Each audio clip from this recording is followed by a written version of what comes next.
Kamakailan lang sinubukan ni Peyton Pritchard na mag-request ng trade sa Boston Celtics dahil hindi siya binibigyan ng mataas na playing minutes. Subalit hindi siya binigyan ng tsansa ng Boston Celtics na magkaroon ng bagong team bagkus ito'y kanilang paunti-unting binigyan ng playing minutes at paunti-unti na nga rin hong naipakita ni Peyton Pritchard ang kanyang kakayahan. Ibang-iba na sa ngayon sa Peyton Pritchard, pinangungunahan niya na ang liga sa maraming tres na naipukol sa season na ito. Kung saan sumatotal, mayroon siyang 96 3-pointers made na. At sa laban naman nila kontra Detroit Pistons, siya ay kumamada ng 27 points, 10 assists, 7 3-pointers. Dalawang manlalaro lamang sa NBA ang gumawa niyan at siya si Peyton Pritchard at yung isa si Anthony Edwards. Ngayon nagsisilbi siyang backup point guard na sa Boston Celtics at kandidato pa sa 6-man Player of the Year award. Samantala, isang posibilidad ang isama ng Miami Heat si Kevin Love para kay Jimmy Butler papuntang Golden State Warriors. Ito yung isang trade scenario mga idol sa pagitan ng Golden State at ng Miami Heat. Matatanggap ng Golden State sina Kevin Love and Jimmy Butler.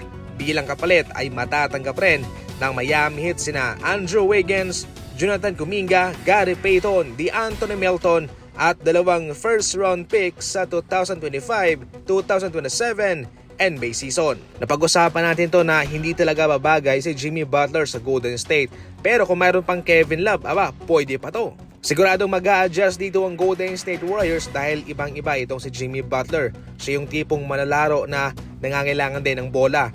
Siyempre, iba sa kanya yung ball movement style ng Golden State Warriors na palaging gumagalaw ang bola, Kay Kevin Love naman mga idol, yung kanyang kakayahan na mag-rebound, kumuha ng offensive rebound mga idol, at yung kanyang pagiging shooter, malaking bagay yan sa Golden State. Isang veterano, magaling na leader, yan ang kailangan nila, yung parang mala Andre Iguodala, Kaso yun nga lang, mabigat din ang kapalit. Para sa inyo mga idol, ano ang komento ninyo sa trade scenario na ito? Kevin Love, Jimmy Butler to Golden State, i-comment lang yan.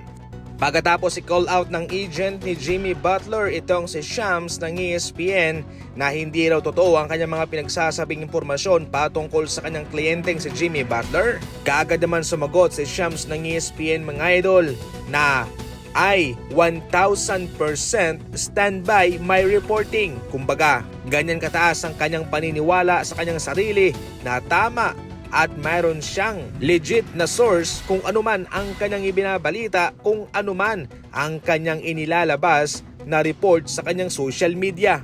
Bilang isang senior NBA insider mga idol, itong si Shams mayroon siyang mga koneksyon, meron siyang NBA insider din sa bawat kupunan na siyang nagbibigay din naman ng impormasyon sa kanya na siyang ibinabalita niya. Yan lang muna sa ngayon ng ating mga fast break balita. Huwag kalimutang i-like ang video nito, mag-subscribe at i-follow ang ating Facebook page. And as always, maraming salamat po sa panonood.